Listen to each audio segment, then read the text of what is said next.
Uncle Saint, the legendary Madvi, First Clan people.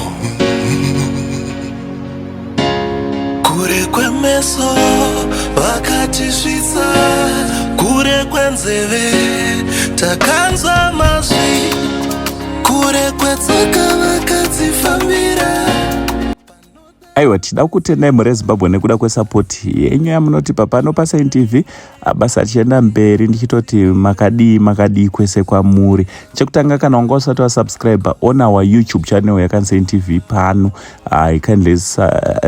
kindly subscribe and turn on your notification bell so that every time patinokanda videos you will be notified.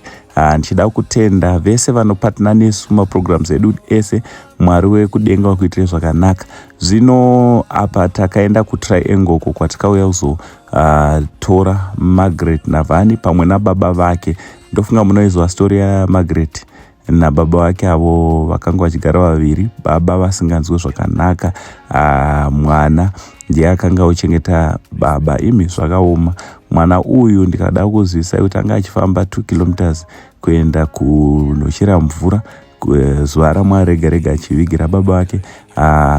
Also kubva pamba pavo kuenda kuchikoro pane over 11 kilometers, nekuti isusu patikafamba kunobva pachikoro kunosiya nepatakasiya motikari it's 11 kilometers, but panotozoita a kilometer plus pasingafambe motikari patakatozofamba zvakare. Kureva kuti mwana uyu anga achifamba over 22 kilometers ramwari rega kubva nekumba nekudzokera kumba achienda kuchikoro.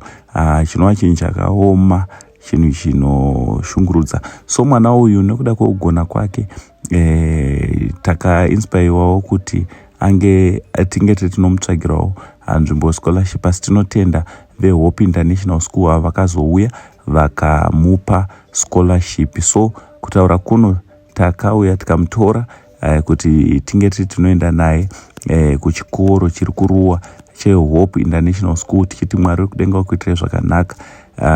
Tida kutenda vatete Cynthia pamwe nevamwe vavo kunze kuchando kwavari uko ndo vakasponsa rwendo uru pamwe nekuti baba vange vari vanoenda kuchipatara kunorapwa.